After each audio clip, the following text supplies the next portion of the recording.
now. Hi, welcome to the Justin Zone. Would you be prepared if we suddenly in this world lost all gravity?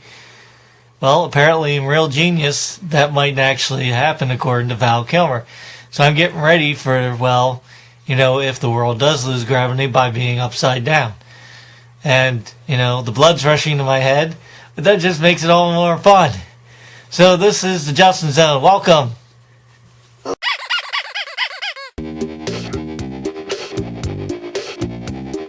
Justin Zone! If you're feeling down, you don't have to feel alone. Just get on the internet, go to the Justin Zone. He's the best friend that you have ever known. Yes, boys and girls, it's time for the Justin Zone. Throw your brain out the window and enter the unknown. Now don't adjust your screen, you're in the Justin Zone. Throw your brain out the window, forget what you've known. Don't adjust the screen, you're in the Justin Zone. You're in the Justin Zone. You're in the Justin Zone. Oh God, oh God, we're in the Justin Zone. We're in the Justin Zone. We're in the Justin Zone. We're in the Justin Zone.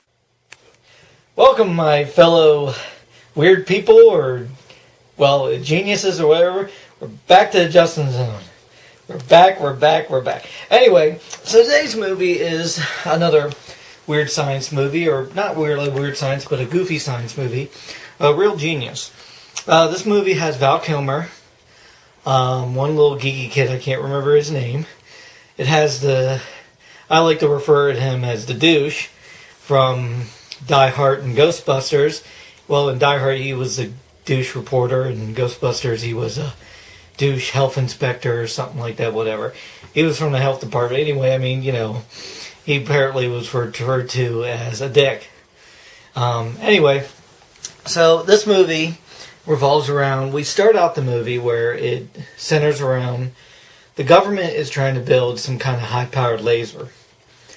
And basically they hire a college professor because he has his own television show and stuff like that. Well, that's where Mitch Wheeler comes in, the character that you'll meet. He comes in where he is a really smart kid. He's only like 14, but he's going to give him a chance to go to college at that age. He offered it to somebody else named Chris Knight, which is Val Kilmer's character. You'll eventually meet him too. Anyway, we get into this, and he starts off his college. He's only 14, and it's just weird because, you see all this different stuff around. He's never seen any college stuff. And we meet Chris Knight we meet him another time, but first time we meet him is kind of interesting because, he's walking upside down kind of like I was, and, telling him to be, hey, would you be prepared if a world suddenly lost gravity? Now, Mitch is certainly thrown into college, at a young age. He's not prepared for all this. Now, this is actually the only Val Kilmer movie I can say I honestly like. I didn't like him as Batman. Didn't like him. And, there's other movies it is, but this has always been my personal favorite of his. And, of course, you got Douche Man number 1, like I like to call him. He's been in a whole bunch of movies. And, of course, you got Douche number 2. Douche number 2 is this blonde-haired guy with glasses who kind of doesn't like Mitch or Chris. He is actually in Bachelor partly because he plays douche ex-boyfriend. Remember, not douche number 1, but douche number 2. So anyway, there's some various stuff that goes on here. Now, Mitch is trying to build a proper energy source for this laser because every time him and Chris are trying to build it so it doesn't explode. There's some various jokes that go on around here. It's one of, out of all the movies for him, I like it. It's one of his, like Val Kilmer's, it's one of his comedic roles. He did do another movie called Top Secret.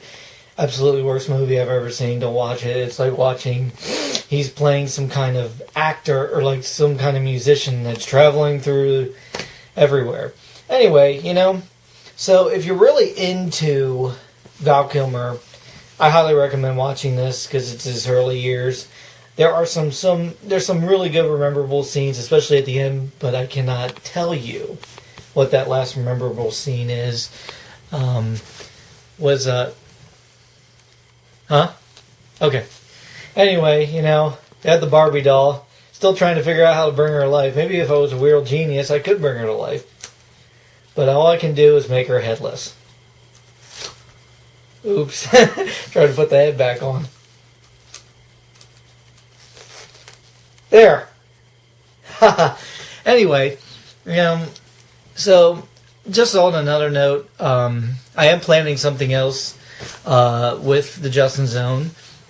I would like to make a t-shirt. And the t-shirts, I'm getting hand signals, but I can't understand them. Anyway, the t-shirts are a work in progress.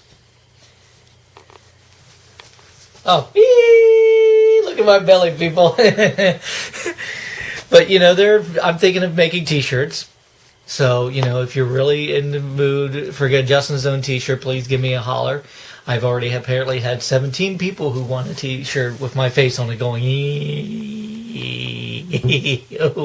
oops. Anyway, this has been the Justin Zone. I hope you do get a chance to watch Real Genius. It's a really good movie. It's not funny, haha, but it's just interesting. You also have another guy I forgot to mention. Guy who comes in and out of the closet. No, he's not gay. Anyway, he comes in and out of the closet. We find out he's another genius, too. But also, he was actually in Fright Night 2. He was one of the characters. Anyway, I think my camera person's going to lose it because I did something very disgusting. Because I showed my belly. Alright, this has been the Justin Zone. See ya and salute.